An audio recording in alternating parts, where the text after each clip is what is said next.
My name is Sarah. I'm 36 years old, and the day I closed on the sale of my 6-bedroom estate in Austin, Texas, I was sitting in a high-rise apartment in Singapore, 9,857 miles away, watching the sun rise over the Marina Bay Sands.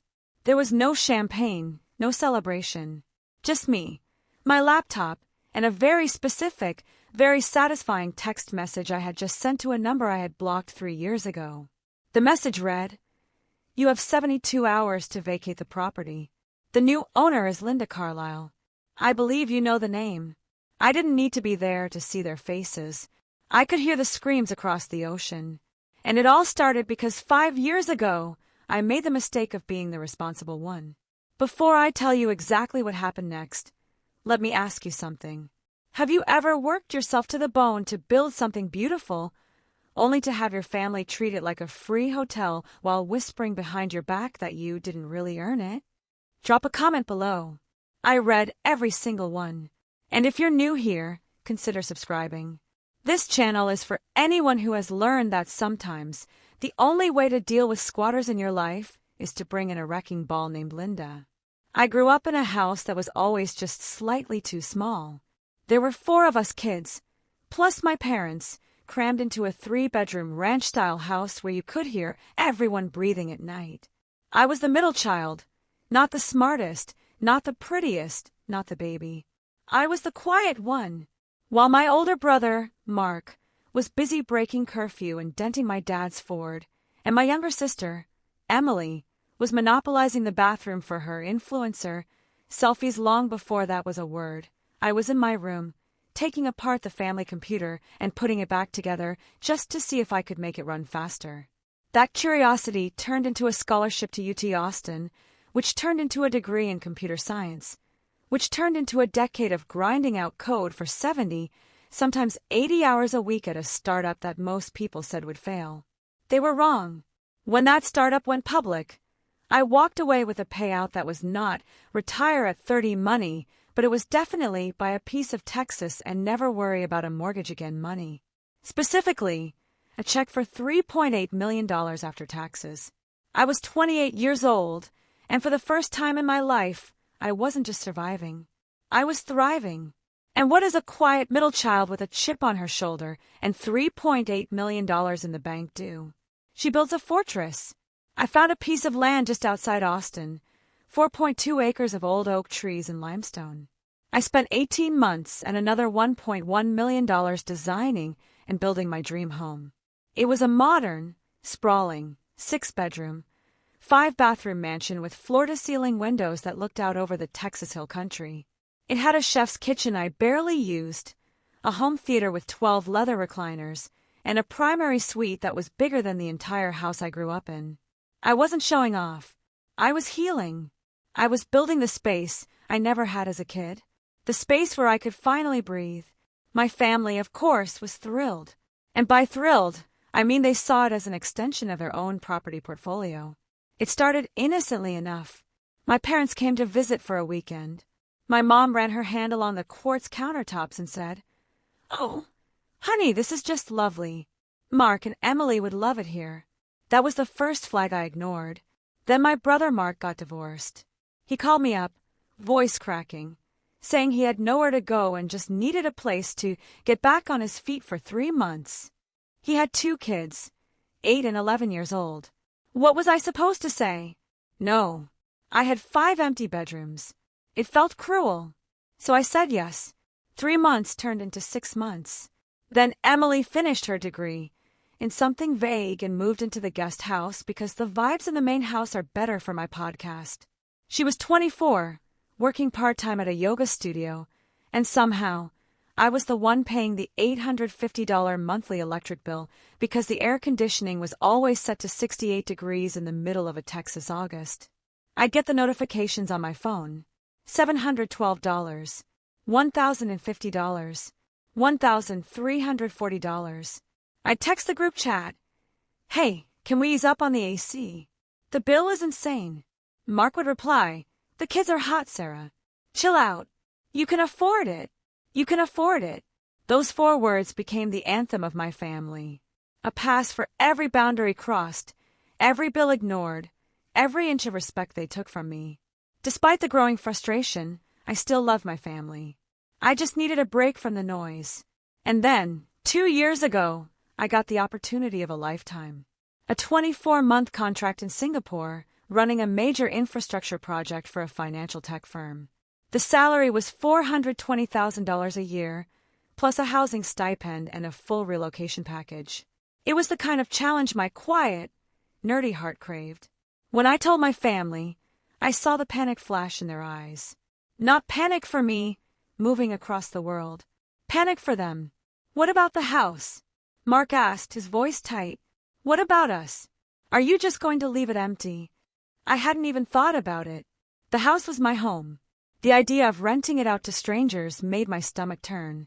I had heard horror stories of tenants trashing properties. My mom, sensing an opportunity, put her hand on my arm with that soft, manipulative grace only mothers possess. Sarah, sweetheart, why don't you just let Mark stay? He can watch the place. And Emily can help. It's a big house. It needs people in it. It's safer that way. It made a twisted sort of sense. A house that sits empty for 2 years becomes a target. Pipes freeze. Squatters break in.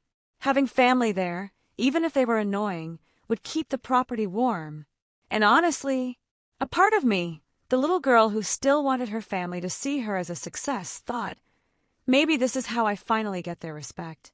I'll let them live in my beautiful house, and they'll appreciate everything I've built. I was so incredibly naive. We made a verbal agreement. I know. I can hear you screaming at the screen right now. Never make a verbal agreement with family. I was a 34-year-old woman with a high-level STEM job and the street smarts of a goldfish. The deal was simple. Mark could stay in the main house. Emily could keep the guest house. They would cover all utilities and all maintenance costs. The only thing I would continue to pay was the property tax and the insurance, because those were tied to my name and my mortgage. It seemed fair. They were getting a free place to live in a luxury home. The least they could do was pay the water and light bill. I flew to Singapore on a Tuesday afternoon in early September. I remember looking out the window of the plane as Austin disappeared beneath the clouds, thinking, everything is going to be fine. Everything was not fine. 4 months into my contract, I was swamped with work. I was putting in 14-hour days, navigating a new culture, and trying to find decent Tex-Mex in Southeast Asia. Spoiler, you can't. I hadn't heard much from the family, which I took as a good sign. No news is good news, right? Then I got a call from my neighbor, Mr. Henderson. He was a retired rancher, a man of few words, who had watched me build the house from the ground up. He was the only person in Texas I trusted with a spare key, the kind that unlocks the electrical box. Sarah, he said, his voice raspy over the WhatsApp call. You know I don't like to meddle. I know, Mr. Henderson. What's wrong? It's the house, darlin'. There's a boat in the driveway. I blinked. A boat? Mark doesn't own a boat. He does now. A big one. On a trailer. Hasn't moved in 3 weeks. And the yard, it's looking a little rough. My jaw tightened. I had spent $27,000 on the landscaping. It was designed by an award-winning firm to be drought-resistant and beautiful. I called Mark. Hey, what's with the boat? Oh, that? It's my buddy's. I'm just storing it for him. And the yard? Mr. Henderson says it looks bad. Sarah, I'm a single dad with 2 kids. I don't have time to pull weeds. Just hire a gardener. You can afford it. There it was again. You can afford it. I hired the gardener. It cost me $350 a month. I should have cut the cord right then. But I was exhausted. I was working on a $50 million project for a bank. I didn't have the bandwidth to fight a war over a boat and some weeds from 9,000 miles away. So I swallowed it. I paid the gardener. And I told myself it was just temporary. Month 10 was when I discovered the credit card. I had a Capital One card linked to the house account, the one I used for emergencies like the HVAC system exploding. It had a $30,000 limit. I was checking my FICO score one night when I noticed the balance on that card was $28,112. I almost choked on my green tea. I pulled up the statement. Home Depot. $3,400. Lowe's, $5,200. Wayfair, $8,700. A charge for $2,100 at some place called Aqua Pros. I called Mark immediately. "What the hell are you doing with the credit card?" "I told you I was making some improvements," he said, sounding offended.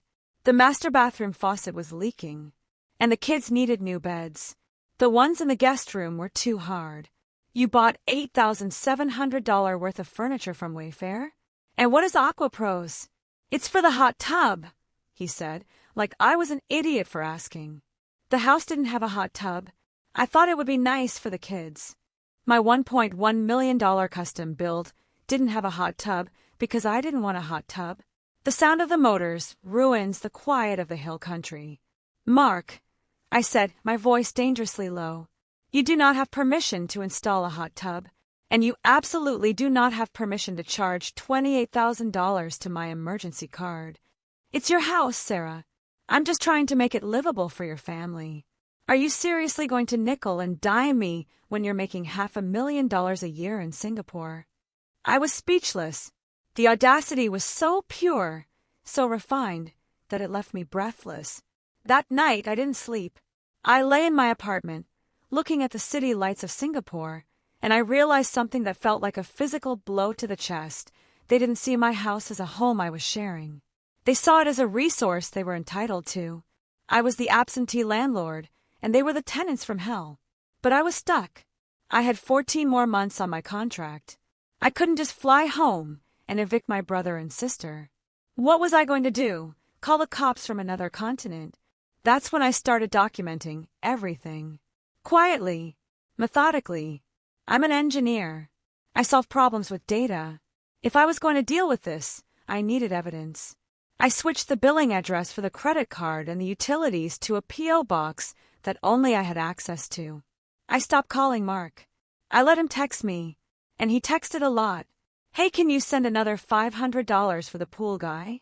The fridge is making a weird noise. I'm calling a repair guy. You'll cover it, right?" Emily broke the garage door opener. I saved every single text message. 47 messages in total over the next few months, all asking for money, all assuming I would just say yes.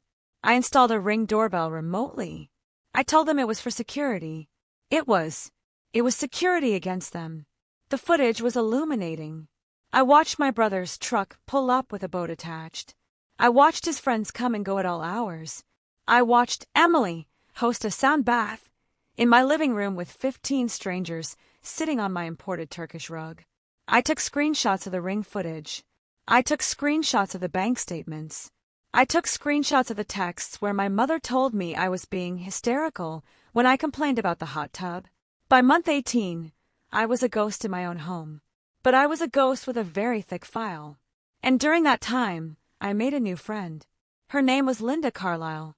Linda was a senior VP at a competing firm in the building across the street. She was in her late 50s, sharp as a tack, with short silver hair and a laugh that could fill a room. We bonded over coffee, complaining about the humidity and the strange lack of good queso in Asia. Over time, I learned her story. She was from Austin, too. She had been run out of town, professionally speaking, by a nasty lawsuit years ago. A business partner had tried to claim her intellectual property. She lost years of her life and hundreds of thousands in legal fees fighting it. And that business partner? My father. It was a deal that went sour before I was even out of college. A startup venture where my dad, a contractor at the time, had tried to claim ownership of a software design Linda had created. They hadn't spoken in 22 years. My dad had always told us she was crazy and vindictive. But sitting across from Linda in a Singapore cafe, hearing her side of the story, I realized my father had lied. He had tried to steal her work, and he had almost succeeded. Linda had rebuilt her life from scratch on the other side of the world. She was a titan. She was also the woman my family hated more than anyone else on the planet. I kept Linda's identity a secret from my family, of course. But I watched her. I saw how she handled conflict, with a smile and a signed contract. She was the opposite of the doormat I had become. And one night, after a particularly egregious credit card charge for $990 at a steakhouse a business dinner, Mark claimed. The idea hit me. It wasn't an idea. It was a revelation. The house. I didn't need to evict my family. I needed to transfer the problem to someone who would. Someone who would enjoy it. Someone who had 22 years of vengeance, saved up and nothing to lose. I was going to sell my mansion. And I was going to sell it to Linda Carlisle. But I'll get to that in a moment. Because before I could sell it, I had to navigate the legal tightrope of owning a property occupied by hostile tenants who shared my last name. And what I discovered next about Texas property law would change everything. If you've ever been betrayed by the people who were supposed to protect you, drop a Purple Heart in the comments. You're not alone. We're building a community here of people who chose themselves.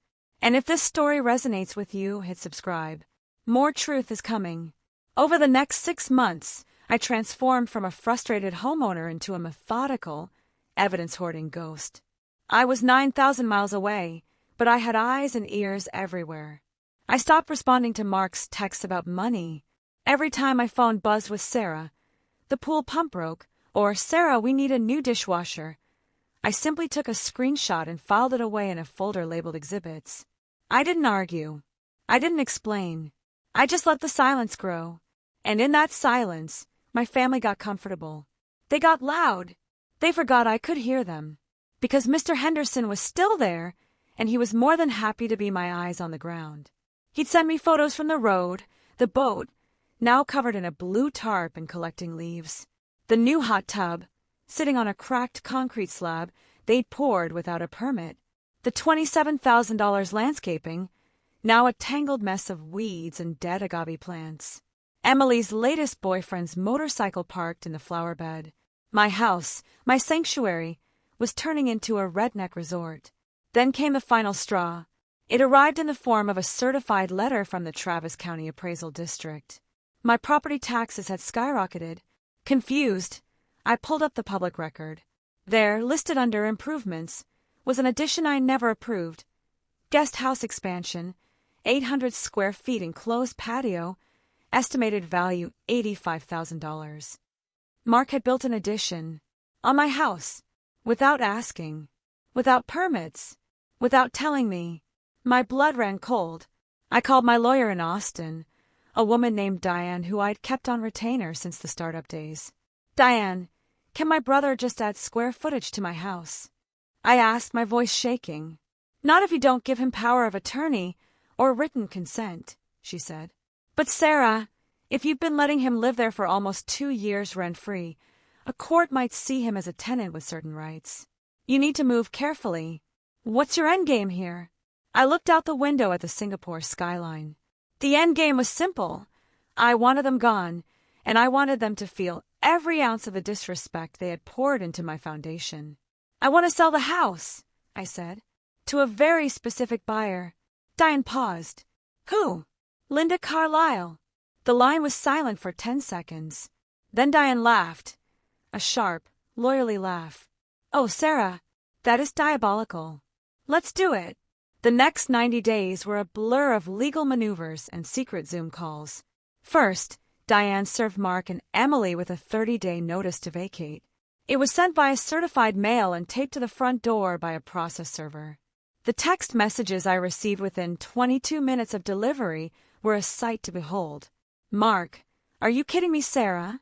Where are we supposed to go? Emily, you're evicting your own sister? You're a monster.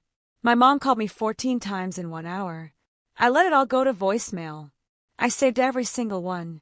23 voicemails in total, ranging from begging to screaming to crying.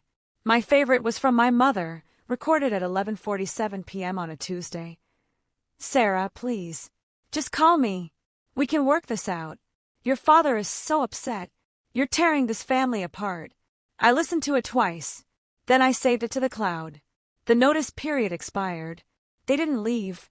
They lawyered up, or at least they found a cheap attorney who sent a blustery letter claiming they had squatters' rights and that I'd promised them the house.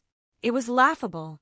Diane swatted it away in a single afternoon with a motion to expedite the eviction, citing the unauthorized construction as a breach of any implied agreement. While the legal gears turned in Austin, I was having dinner with Linda Carlisle at a hawker center in Singapore, eating chili crab and drinking tiger beer. I told her everything. The house, the hot tub, the addition, my father's name still on the lips of my family as they spent my money. Linda listened, her silver hair catching the fluorescent lights. When I finished, she wiped her fingers on a napkin and smiled. "I've been waiting 22 years for your father to acknowledge what he did," she said. "He never will. But owning his daughter's house, the one he thought he'd live in forever, that's a close second." I slid a folder across the table. It had the appraisal, the floor plans, and the photos of the unpermitted addition. "It's worth $2.2 million on the open market," I said. "I'll sell it to you for $1.9 million. On one condition." Linda raised an eyebrow. "You let me handle the final eviction," I said. "I want to tell them. In my own way." Linda nodded slowly. "Deal." The sale closed on a Thursday morning, Singapore time. It was 9 p.m. in Austin. I signed the digital documents from my laptop, watching the e-signature populate. $1.9 million wired into my account.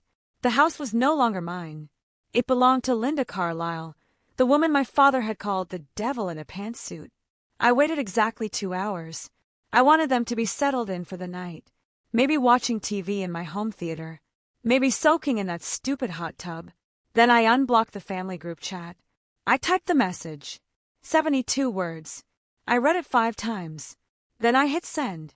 "You have 72 hours to vacate the property. The new owner is Linda Carlisle. I believe you know the name. The deed has been transferred. The locks will be changed on Monday at 9 a.m. by a locksmith hired by Ms. Carlisle. She is very much looking forward to seeing the improvements you made to her new investment property. Good luck." I silenced my phone and went asleep. It was the best sleep I'd had in 2 years. I woke up to 88 notifications. The chat was a war zone. Mark had sent 36 messages, a mix of all-caps rage and desperate pleading. "Linda Carlisle, are you insane? Dad is going to have a heart attack. Sarah, please, we can fix this. I have kids." Emily sent 47 messages, mostly crying emojis and voice notes I refused to listen to. My mother left 5 voicemails, each one escalating from "how could you" to "your father is calling his lawyer" to finally a whispered, broken message. "She's really coming, isn't she? Sarah, why? We're your family." I didn't respond to a single one. Mr. Henderson called me at noon Austin time. He was laughing so hard he could barely breathe. "Sarah, you should see this," he wheezed. "There's a U-Haul in the driveway. Mark's trying to figure out how to get that hot tub onto a trailer. Your sister is crying in the front yard. And there's a silver Lexus parked across the street with a woman inside just watching. Linda. She'd come to witness the exodus. 72 hours later, the locks were changed. The boat was gone. The hot tub, as it turned out, was not. Mark had realized it was permanently plumbed into the unpermitted addition and would cost more to move than it was worth. Linda kept it. She sent me a photo the following week. She was sitting in the hot tub, holding a glass of champagne, with a view of the hill country I had paid $27,000 to landscape. The caption read, "Best investment ever." My family tried to sue me. Of course they did. They claimed I sold the house out from under them, that I owed them money for improvements, that I had caused emotional distress. Diane filed a motion to dismiss, attaching 47 pages of evidence, my screenshots, the credit card statements, the ring footage of the unpermitted construction, and the 23 voicemails. The judge, a woman in her 60s with a no-nonsense reputation, took one look at the file and dismissed the case with prejudice. In her ruling, she wrote, "The plaintiff's occupancy of the property was a privilege, not a right. The defendant's actions, while perhaps unkind, were entirely within the bounds of the law. The court will not protect adults who choose to bite the hand that houses them." I framed a copy of that ruling. It hangs in my apartment in Singapore. I haven't spoken to my parents in 11 months. Mark and Emily are blocked on every platform. Last I heard, Mark is renting a 2-bedroom apartment in a part of Austin he used to make fun of. Emily moved to Colorado with a guy she met at a yoga retreat. My father, according to the grapevine, tells people I'm dead to him. That's fine. I've never felt more alive. Here's what I learned, and I want you to hear this if you're in a situation where your kindness is being mistaken for weakness. You can't buy respect from people who are determined to see you as a wallet. You can't build a home on a foundation of obligation. And sometimes, the only way to reclaim your peace is to hand the keys to someone they fear more than they ever respected you. Linda and I are still friends. We meet for coffee every few weeks when she's in Singapore, which is often now. She's expanding her company into Asia. We don't talk about my family. We talk about the future. Subscribe for more stories where the truth comes out. Next week, a sister who stole $500,000 from her own mother's estate. What happened in court will shock you. And tell me in the comments, would you have walked away or fought to prove your worth? I want to know your story.